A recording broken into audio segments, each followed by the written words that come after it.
The Janshakti news, निर्भीड व निपक्ष बातम्यांचं खुलं व्यासपीठ. द जनशक्ती न्यूज मध्ये आपल्या सर्वांचं स्वागत.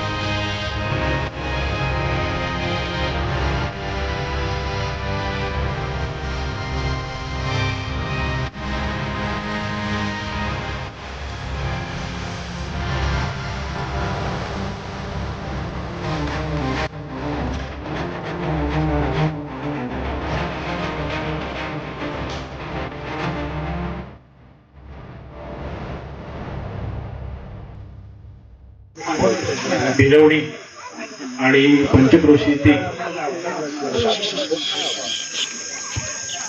शैक्षणिक, सामाजिक, सांस्कृतिक, राजकीय या क्षेत्रामधील उपस्थित असणारे सर्व मान्यवर, पंचशील नगरमधील सर्व माझे भीमभक्त, भीमानुयायी समाज बांधव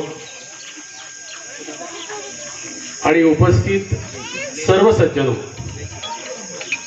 खरं तर या प्रशालेचा मुख्याध्यापक या नात्याने या महामानवाला अभिवादन करण्यासाठी अध्यक्ष म्हणून तुम्ही जो मला मान दिला, जो सन्मान दिला, त्याबद्दल मी सर्व समाज बांधवांचा शतशः ऋणी आहे. ज्या महामानवाला केवळ आपला देश नव्हे तर संपूर्ण जग अभिवादन करतं, त्या महामानवाला कोटी कोटी प्रणाम. मित्रहो, तन मन आणि धनाने या पंचशील नगरमधील सर्व तरुण बांधव, सर्व पत्रकार बांधव या ठिकाणी हा जन्मोत्सव साजरा करत आहेत. 11 एप्रिलला महात्मा फुलेंच्या प्रतिमेला आपण अभिवादन केलं. ते आज 14 एप्रिल पर्यंत बाबासाहेबांच्या प्रतिमेचं, विचारांचे आपण पायी होण्याचं भाग्य आपल्याला लाभतं आहे. ज्या महात्मा फुलेंनी विद्येविना मती गेली, मतीविना नीती गेली, नीतीविना गती गेली, गतीविना वित्त गेले आणि वित्ताविना शूद्र कचले, इतके अनर्थ एका अविद्येने केले. हे महात्मा फुलेंनी आपल्याला शिक्षणाचं महत्व पटवून दिलं. मगाशी साहेबांनी या ठिकाणी सांगितलं की मिरवणूक आपण काढणार आहोत. बाबासाहेबांनी सुद्धा आपल्याला तोच संदेश दिला. शिका, संघटित व्हा आणि संघर्ष करा. मित्रांनो, आपल्याला बाबासाहेबांच्या प्रतिमेचं पूजन करायचं म्हणजे काय करायचं तर त्यांच्या विचारांचा वारसा, त्यांच्या विचारांचं पायी होण्याचं भाग्य हे आपल्याला लाभलेलं आहे. आज आपण विविध वृत्तवाहिन्यांतून जर पाहत असाल तर अमेरिका असेल, कोलंबिया असेल, कॅनडा असेल, या ठिकाणी बाबासाहेबांना दैवत मानलं जात आहे. तुमचं आमचं सुद्धा हे दैवत आहे. आणि म्हणून या बाबासाहेबांचे विचार आपण जीवनामध्ये आत्मसात करणे, आपल्याला जरी बाबासाहेब होता आलं नाही तर बाबासाहेबांच्या विचाराचा एक धागा होऊन जगणं हे खरं आयुष्याची खरी उपलब्धी आहे असं मी मानतो. लहान मुलं या ठिकाणी आहेत. बाबासाहेबांच्या जीवनातला एक प्रसंग पहा. शाळेमध्ये असताना एका शिक्षकाने एक प्रश्न विचारला. बाबासाहेबांना तुमच्या आमच्यासारख्या सर्वांच्या बरोबरी शिक्षण घेण्याचा अधिकार त्यावेळेला नव्हता.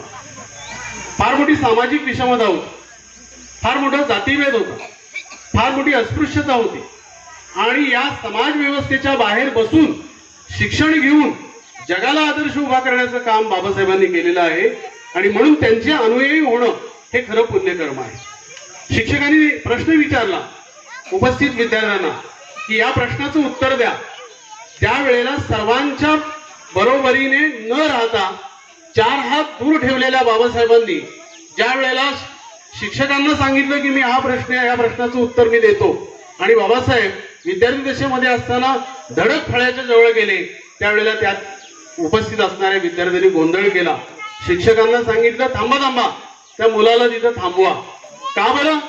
हरिजनांचं आहे, अस्पृश्य आहे, मागासवर्गीय आहे. शिक्षकांनी सांगितलं मग यामध्ये काय? तो प्रश्नाचं उत्तर देतोय. त्याच्या पुढचं त्या विद्यार्थ्यांचं विचारधारा बघा, नाही तसं उत्तर देता येणार नाही. का बरं? तर बाबासाहेब ते फळ्यावर उत्तर सोडवण्यासाठी गेले. त्या मुलाने सांगितलं त्या फळ्याच्या मागे आमचा जेवणाचा डबा आहे.